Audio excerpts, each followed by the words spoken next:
Well, good evening and welcome to our spring showcase here at Wilmington Christian Academy. We're glad you joined us here tonight. You're going to be able to hear some of the best of this season from our fine arts in the middle school and high school. Also, if you came in from a different direction, don't forget to stop and look at some of our art pieces in the back. Another excellent year from our art department as well. These students have been through the state fine arts competitions, as well as many of them have competed at the national level and done quite well. So tonight you're going to hear a wonderful concert of all different pieces, from instrumental to vocals, from our speech department. And it's always a good time here in the spring for us to kind of showcase all the talent that the kids have. All of the parents and that have been invested in your children's fine arts abilities and lessons and in instruments and in pieces and in time and other things. Thank you for allowing them to grow in their skills and the talent that the Lord has given to them. And we're blessed to have a great staff of folks here at Wilmington Christian, our teachers and our coaches and our sponsors and those that work with them to help them get the most out of the talent God has given to them. So sit back tonight, relax, enjoy this wonderful showcase. We'll pray, and then we'll jump right in. Let's pray. Father, thank you tonight for the opportunity we have to be together. Thank you for the students that you have brought here to Wilmington Christian. Every year, we stand back and are just amazed at how you bring talent in over the years. We have had so much talent and kids who have excelled and distinguished themselves, and then here comes the next group of young people, and you've gifted them, and they're talented, and they work hard, and their teachers work with them, and once again we see success and excellence, and we give honor and praise back to you for that, because we know where our talent comes from. We do pray that you would give the performers tonight a calmness. May they be able to perform their very best for this audience, but also, more importantly, for you to do their best. And just give us a good evening together now in Christ's name. Amen.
Being dyslexic isn't really a fight to survive, but more or less to thrive, in a place that can be hard if you can't read or write or even spell your own last name. Good evening, ladies and gentlemen. My name is Dylan Douglas, and I'm a graduate of the Windward School. My story begins back in 2005. I was living in Bermuda, and I was 5 at the time. I was just starting school. Right from the get-go, it was apparent that I was slow. But at that age, kids were all at different levels. My teacher said I would catch up. However, as you may imagine from me standing here, I did not. As first grade turned to second grade and second grade turned to third grade, it was apparent that there was something wrong. When we would have silent reading time, kids would take out their books, and I knew they had to be pretty advanced for the fact that I couldn't even read the title of them. And every day my teacher would ask me, "Dylan, do you have a book to read?" And every day I would pull up my child can read book. I got all the way back in the first grade. And I would start reading. And the kids would laugh at me, and sometimes even the teachers would laugh, asking why I was reading such a baby book, again and again. I didn't mind, though, for the truth was much worse. I hadn't even finished it yet. The first test I had ever taken had to be one of the worst days of my life. I was in the second grade, and it was a vocabulary test. The teacher gave me the test, and I asked her, "Could you read the first question?" Little did I know, I was pointing to the place you put your name. She told me, and she walked away. So I started writing. D-Y-L-A-N-D.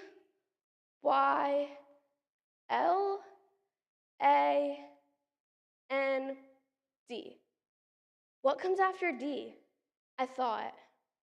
Oh, D-U-G-L-A-S-S-S-S. Douglas. Or to the literate person, Douglas. Not knowing how to spell my own last name wrecked my confidence. And as time went on, teachers started giving up on me, and I started giving up on me. I came to the realization that I was dumb. My desk in the first row went to a small chair with a wooden plank as the board in the very back of the classroom. It was a rainy Tuesday afternoon when I heard a knock on my English class door. An old lady with dusty gray hair popped up in the window like the Jack in the Box when my life changed. Her name was Mrs. Brown, and she was to be my English tutor. I didn't have much of an extra help program at my school in Bermuda, so they got 2 chairs and put them in the janitor's closet. And there, in the janitor's closet, we worked as Allied soldiers in World War II decoding Enigma. Except, in my case, it was more like a first grader's word list. When I told her I couldn't spell my own last name, she didn't laugh. Instead, she remedied the situation. You see, Miss Brown taught me a trick. She taught me to say, "Oh, you guys like a snack." O standing for O, and U standing for U, and so on and so forth. Miss Brown was a great tutor, but it's not like you can be cured of dyslexia. And what I needed was a school that specialized specifically in my area of struggle. In 2008, my parents and I flew to New York so I could be evaluated. After 3 days of rigorous testing, my parents and I were called into an office. The woman sat us down and she said, "Mr. and Mrs. Douglas, your son has a learning-based disability called dyslexia." Dyslexia? I had never heard that word before. And you'd think they'd come up with a less syllable-sounding word for a learning disability, right? The woman then went on to tell us about the Windward School I went to visit, and I felt like it was the right choice for me. So, in 2009, my family said goodbye to the warm nirvana of Bermuda, to the bustling city of New York, where I enrolled in the Windward School. My first few years in America, they were hard. My mom was on Broadway, so she was working while I was asleep and sleeping while I was at school. Also, around this time, My father was diagnosed with stage 4 cancer, a disease that, unlike dyslexia, can in fact kill you. At home, I was alone, but at school, I was far from lonely. At Windward, I was free. Windward was like the mecca of dyslexics. I was no longer a statistic. I was Dylan Douglas, DYLANDOUGLAS. In 2010, everything was back to normal around my home. I could finally see my mom again, and my dad was cancer-free. Life was beautiful. It was a cloudy Wednesday morning when I met Miss Brown's successor. For lack of better words, I was running in the hallway as I sometimes do, when a voice like thunder hit me. "You," she said, "stop running in this hallway." I turned to this grouchy lady holding a food tray with her finger at me. I took one look at her and I was out of there. She dropped the tray and she came after me. And she put up a pretty good fight, I do admit, but I was faster. I later found out from some of the 8th graders that her name was Mrs. Gay, and she was to be the meanest, strictest teacher in all of the school. So you can imagine the scare I had when I saw her name on my class list for 8th grade. The first few days, I admit, I wasn't a fan, but as time went on, I grew fonder and fonder of her. She was like a pineapple, with the outer shell being full of spikes. But if you peeled away what remained, on the inside, it was sweet and genuinely good. Miss Gay was straight with you. If your paper was bad, she'd be the first to say it. She wanted what's best for all of her students. Miss Gay is my role model, and I don't say that lightly. She's helped me in ways I can't explain.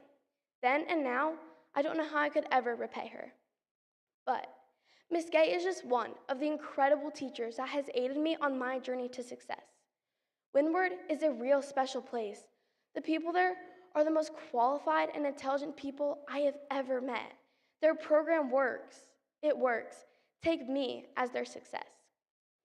Although I admit I did read the speech over a few times before, Windward did not cure me, but I know for a fact it changed my life. It's funny how dyslexia changed me. In my opinion, it changed me for the better. Without it, I wouldn't be living in New York, or have met my best friend, Norman Gay, or be attending a master's school. I see myself 8 years ago in the back of a classroom, holding back the tears as the teachers wrote words on the board I couldn't understand. I'm terminally ill with dyslexia. It didn't kill me, though. In fact, quite the opposite. Dyslexia made me stronger.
My cat says, "Fiddle life."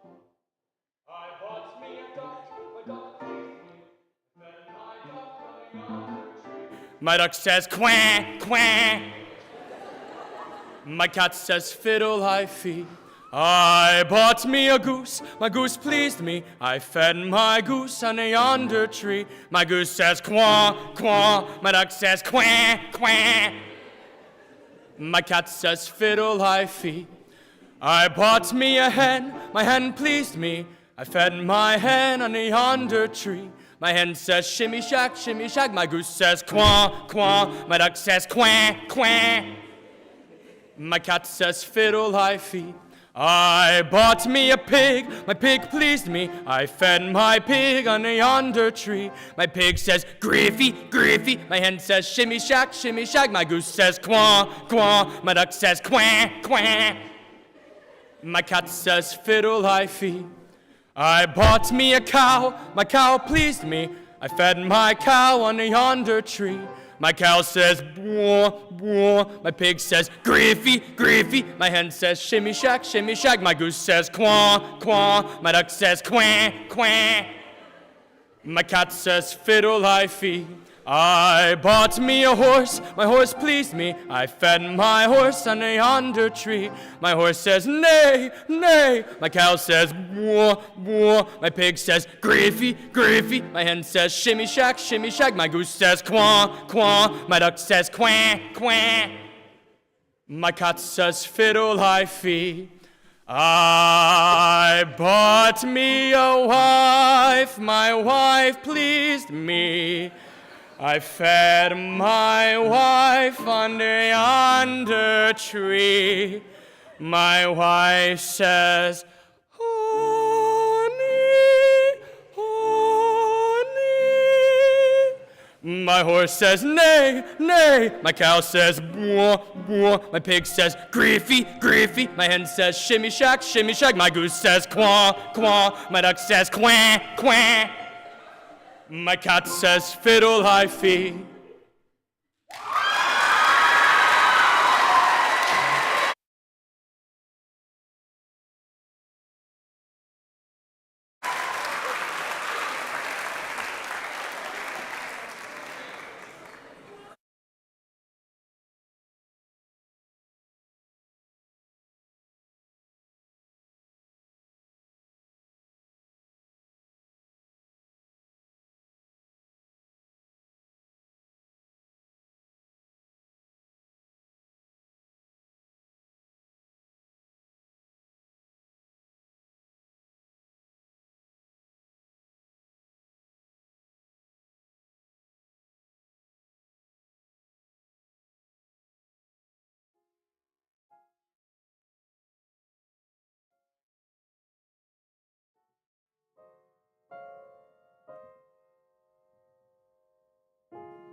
My name is Mary.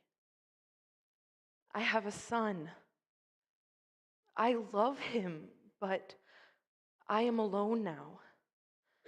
My son has done a great wrong, or so the people say.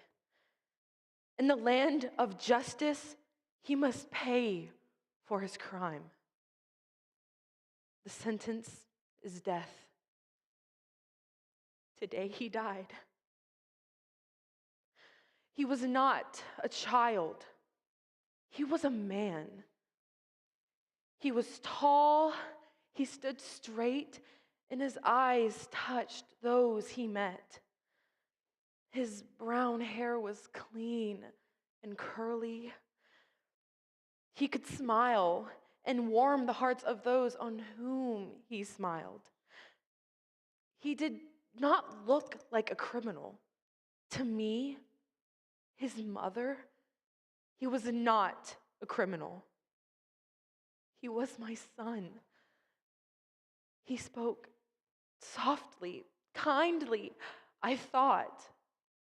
But he did a wrong, and now he is dead. Dead? No, not dead. It cannot be, and yet I heard the sentence. I heard the sentence of my own son's condemnation. Not from a judge, nor the governor, but the people. The people in the street spoke his name as a man who should die, who should not be spared. I heard it in the market, and I heard the children laugh. Yes, the children that he loved, they laughed because their parents said that he should die. And then they pointed at me and laughed, and their parents saw and joined in on their jeering. His mother, his mother, she didn't teach him the law.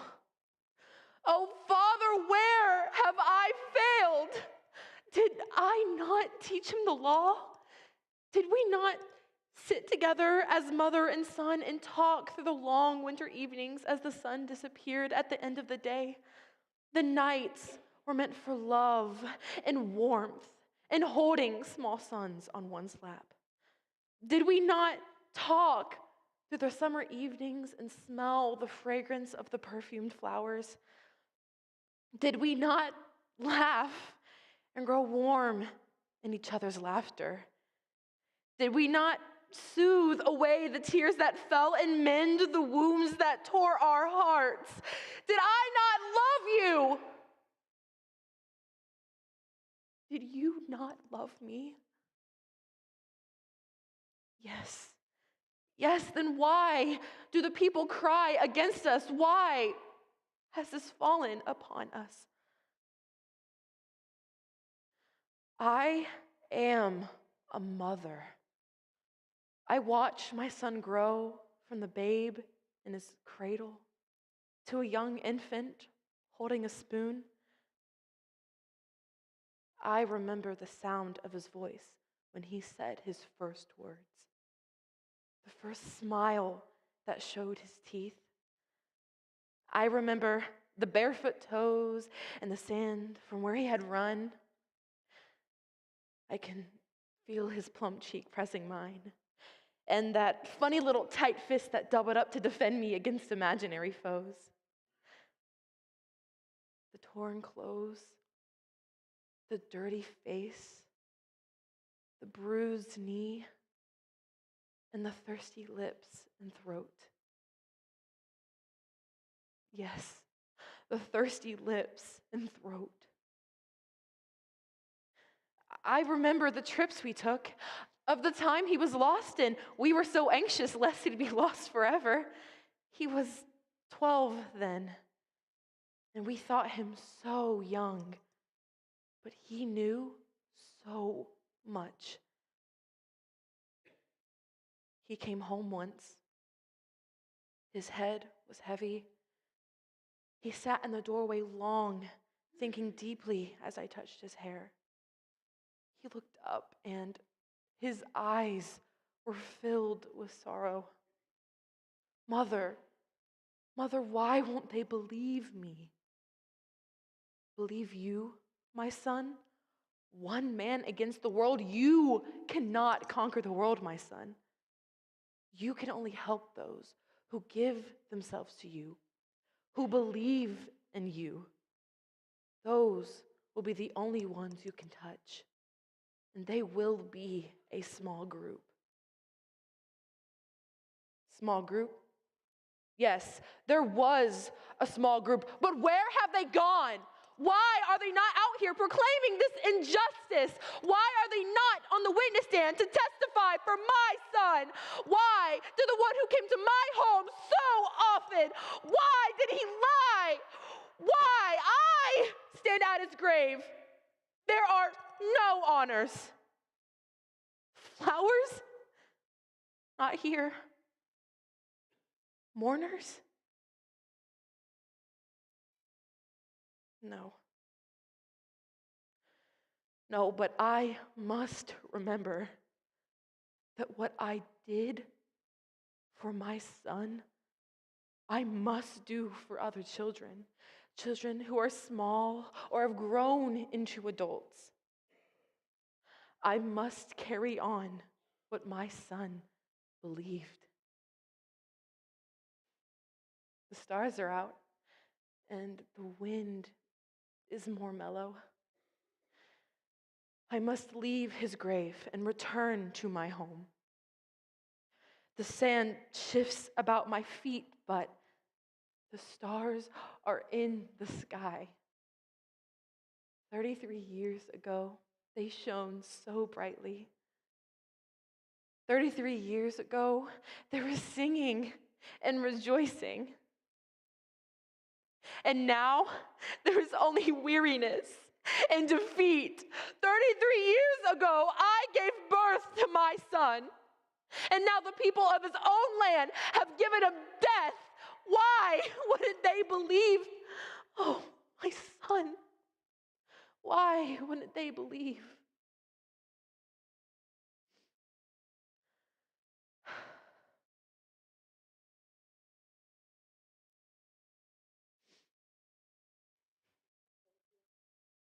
If I might hold you again and love you as I did when you were a child, I saw you as you died, and I heard your words.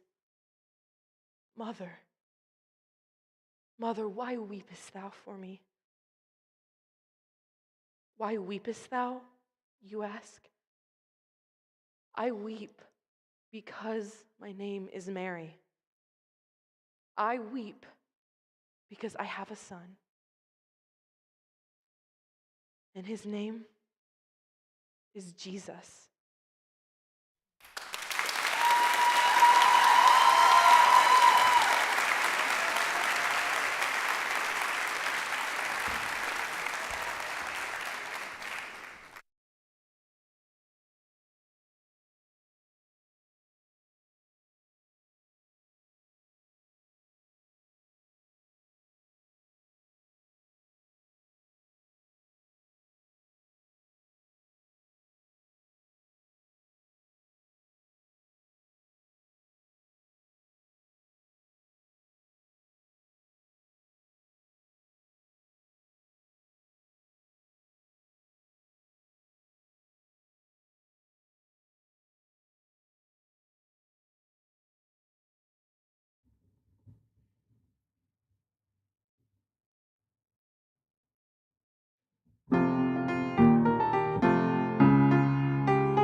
Black, black, black is the color of my true love's hair.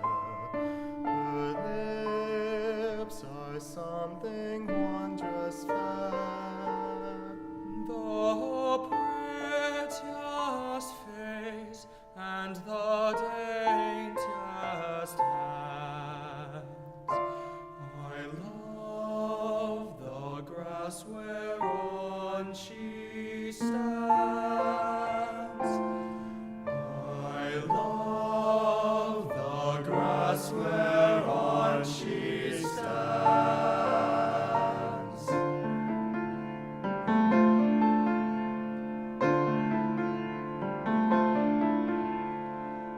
I love my love, and well she knows. I love the grass whereon she goes. If she on earth no more I'll see, my life will quickly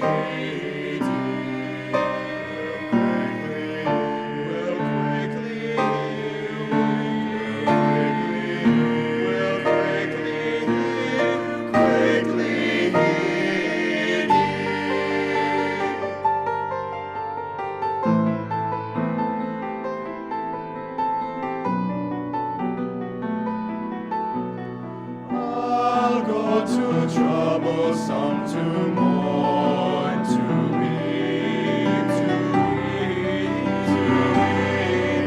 to weep.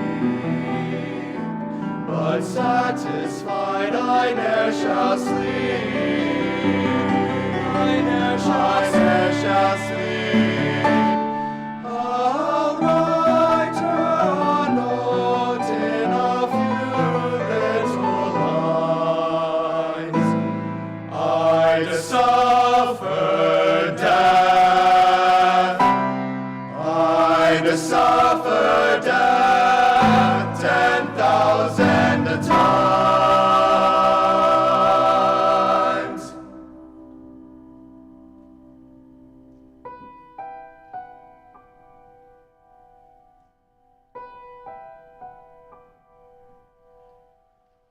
Black, black, black is the color of my true love's hair.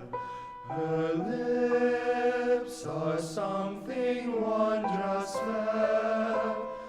The prettiest face and the daintiest hands. I love the grass whereon she stands. I love the grass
Okay.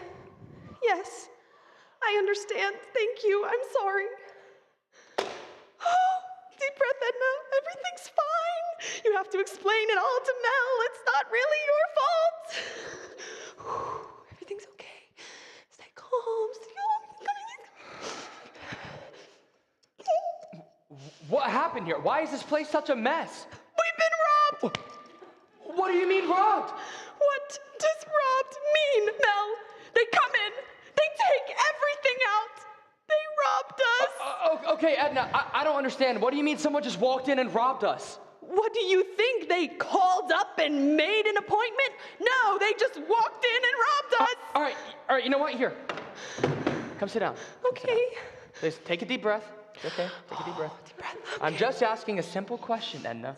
What happened and what did they get? Well, I don't know yet. You see, I went shopping. I was gone for 5 minutes, and then I came back and I found it like this. All right, Edna, you could not possibly have been gone only 5 minutes. Look at the place. 5 minutes, Mel. That is all that I was gone. 5 minutes, huh? Then we better call the FBI because every crook in New York must have been in here. Then that's who was here. I was only gone 5 minutes. All right, you know what? Let's retrace our steps. Retrace our steps. All right. When you came back into the building, did you happen to notice anyone suspicious looking? Everyone in our building is suspicious looking. Okay, that is true. Anybody carrying any bundles or packages or anything?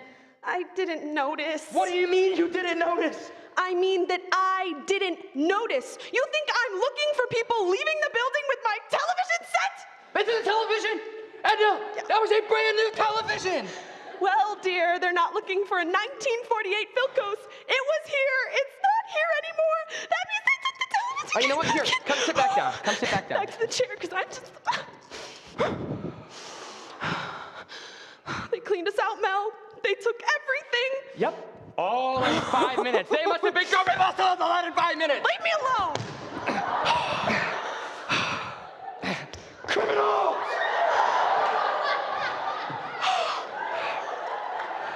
What? Will you stop yelling? The police will be here any minute. All right. I just called them. Good. You called the police? Didn't I just say that? Did you tell them we were robbed? Why else would I call the police? I'm not friendly with them. What kind of questions are you asking me? What is wrong with you? All right, you know what? You need to calm down because you're hysterical. I am not hysterical. You are hysterical. You're making me hysterical! Don't you understand? My house has just been robbed! Then what am I, Edna? A boarder! My house has been robbed too! My television is missing the same as yours! Okay, well, you're not the one who walked in and found it. I did. What's the difference who came and found it, Edna? There's still nothing to watch! Do not yell at me, Mel. I am just as upset as you are.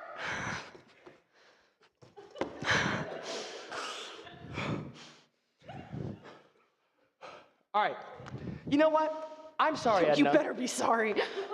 I didn't mean to yell at you. Where are you going? To get some aspirin? I seem to have a headache. Mel, Don't tell me, Edna! I don't know how to say this. They took the aspirin. They took the aspirin. The whole medicine chest. Aspirin, shaving cream, toothpaste, razor blades.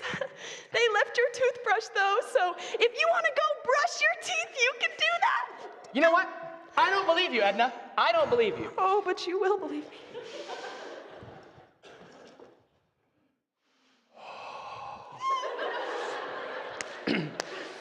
I hope they die. I hope they die. You know what, Edna? I hope the car that they stole to get away in hits a tree, turns over, burns them, they'll die! Well, you read about it every single day. It actually happens to you, and you just can't believe it. A television, I can understand, but shaving cream and hairspray? How much are they gonna get for a roll of dental floss? Well, I don't know, Mel. They were desperate, just grabbed everything they could carry. They even found my kitchen money. What kitchen money? My kitchen money. I kept it right here, $85. In cash? Edna, who keeps cash in a broken book? Well, I do, so that no one will find it. Where do you want me to keep it? I don't know, in a jar in the sugar, someplace we're not gonna look. They looked in a medicine chest, Mel. You think they're not gonna check the sugar? Nobody looked in the sugar! Nobody steals dental floss and razor blades! Only sick people! That's all that's left in the world is sick people. It's okay, Edna. It's not okay. It's okay. No, it's not. As long as you weren't hurt, that's the important thing. I guess you're right. But what would I have done if I walked in and I found them here? You were very lucky, Edna, very lucky. Yeah. But what would I have done? But you didn't walk in and find him, did you? Well, no.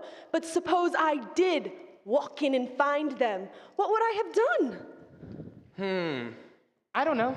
You'd say, excuse me, close the door and come back later, or I don't know, sit and watch.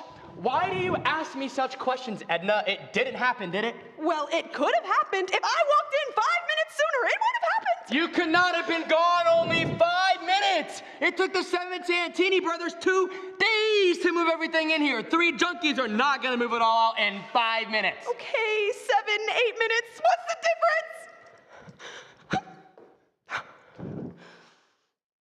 Edna? Mel? The lock isn't broken and it's not jimmied. I don't even know how they got in here.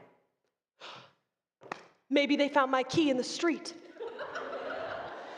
What do you mean, found your key? Oh, well, I meant to tell you last week, but I lost my key. I thought it was somewhere in the house, but I could have lost it in the street. Edna, if you didn't have your key, how were you supposed to get back in the house when you went shopping? I left the door open. You left the door open? Well, what was I supposed to do? I didn't have a key. I couldn't get back in the house. So you decided to leave the door open in a city with the highest crime rate in the history of the world. You left the door open. Well, what would you suggest? I take all of the furniture with me? I didn't have a key. I was gone 5 minutes. How were they gonna know? Because they know. They know, Edna. A door opens and the whole junkie world lights up. Door open, 14th floor, 88th Street and 2nd Avenue. They know. They don't know anything, Mel. They have to try all of the doors. And what? You didn't think they were gonna try the only open door in this apartment building? Well- Let's leave 14A alone, fellas. That looks like a nice door. Well, if they have 23 hours and 55 minutes in that day to try all the doors, how was I supposed to know they were gonna try mine the 5 minutes I was gone? I gambled, Mel, and I just lost. What kind of gamble is that? If you lose, they take everything. If you win, they just rob somebody else. I had to shop, Mel. We had nothing in the house to eat tonight. Good job, Edna. Now you have something to eat and nothing to eat it with. Well, I would have just called up and had them deliver, but you had me worried about your work last week. I just wanted to save us money, Mel. Look how much money I saved us. What are you doing? I want to clean up. We have people coming over soon. Yeah, the police. You want the place to look nice for the police? What are you worried they're gonna write down in their books, bad housekeeper? Just leave it alone. Maybe they'll find some clues. Well, I can't figure out what is missing until I've put everything away where it goes. We know it's missing. That's not missing. The television, the medicine chest, the kitchen money. That's it, isn't it? Isn't it? All right. What else did they get? Well, am I a detective? Why don't you look? You'll find out. I am gonna go look, and I am gonna go find out. Oh, but you will.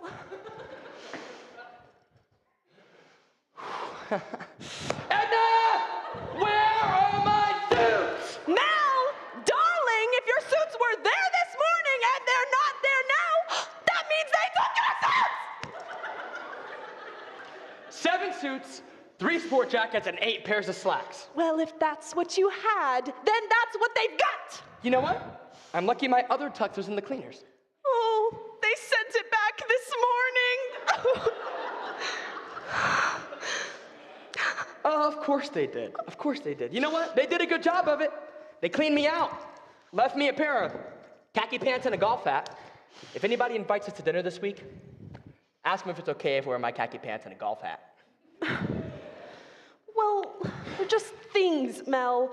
We'll buy new ones. We'll replace them. With what? With what, Edna? They fired me. Oh, no. Yeah, they did. They fired me. What are we gonna do? Mel, what are we gonna do? Look, I'm really sorry, Mel. I'm really sorry. Look, don't worry about me, Edna. I'll be all right. Of course you will. I'll just go look for another job. You'll see. Right. You know what? Why don't you just take down the drapes and make me a new suit, and I'll go look for another job in my brand new drape suit. Drape suit. That's gonna work. We'll be okay. We will.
Telltale Heart by Edgar Allan Poe.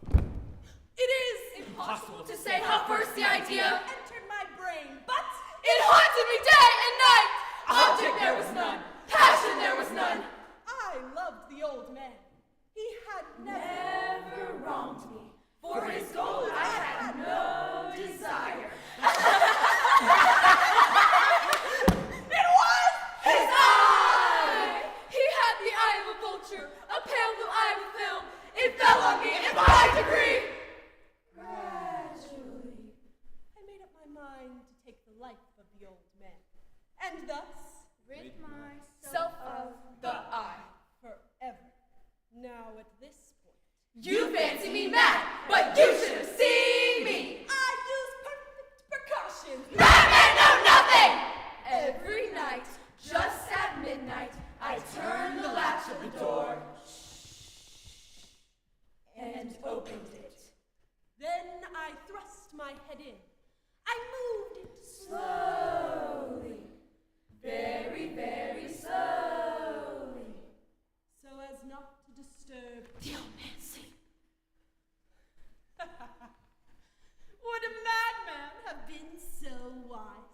And then, when my head was well within the room, I undid the lantern cautiously, and there, a single ray fell upon the eye! I found the eye always open, so it was impossible to do the work!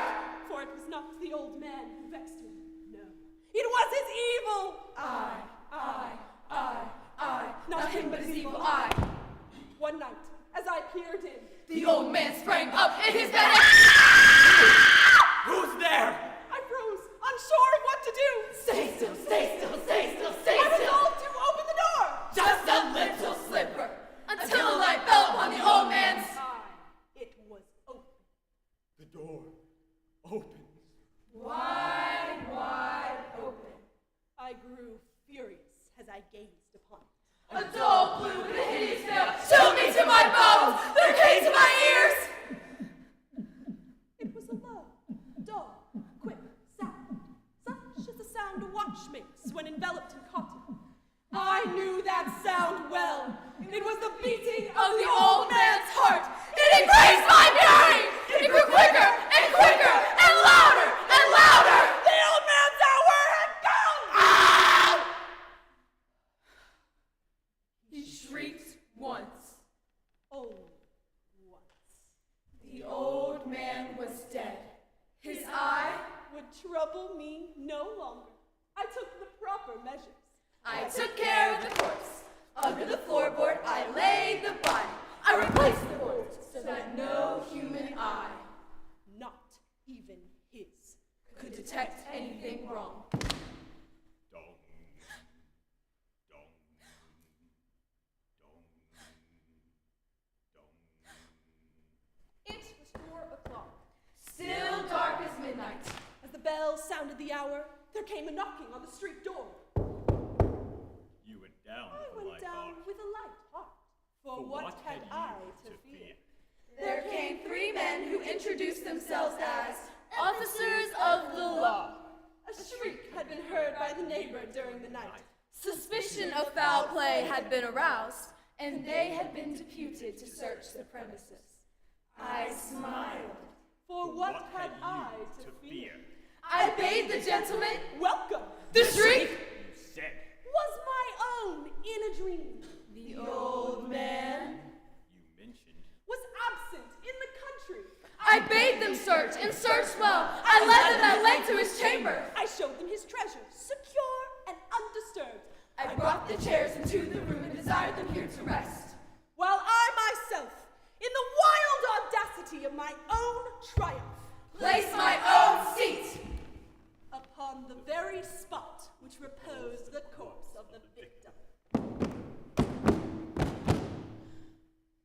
The officers were satisfied. My manner had convinced them. I was singularly at ease. But ere long I felt myself getting pale and Wished them gone.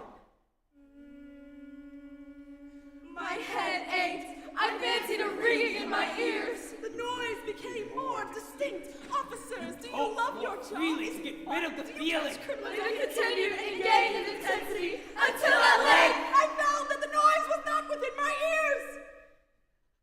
No doubt, I grew very pale. And what could I do? it was a low, Dull. Quick sound. Such is the sound a watch makes when enveloped in cotton. I gasped for breath, yet the officers heard not. I arose, I argued about trifles in a high key with violent gesticulations. But the noise steadily increased. Why would they not be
Well, I hope you enjoyed our program tonight. We're so grateful for all of you coming out.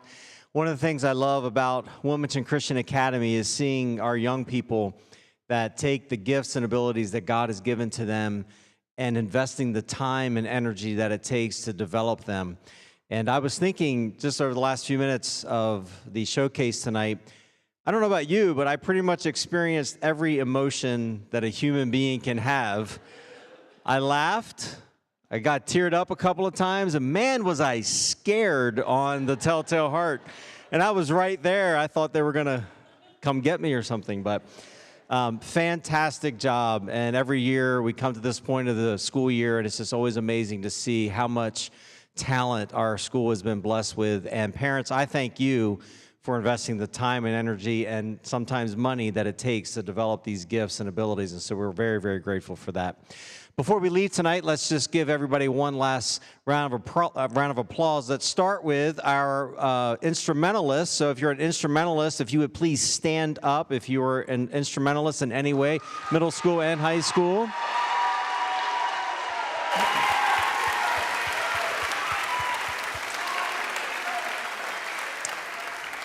And our vocalists, if you are a vocalist in any of the groups, anything tonight, middle school and high school.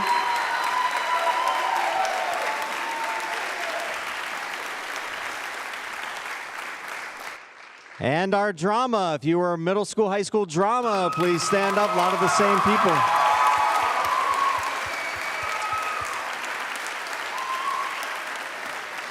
And if you have art that is on display tonight, if you're an artist, if you have anything that is on display, would you stand up? Very well done. And then last but definitely not least, all of the faculty, staff, those that worked with these groups, would you stand up, please, and take a round of applause as well.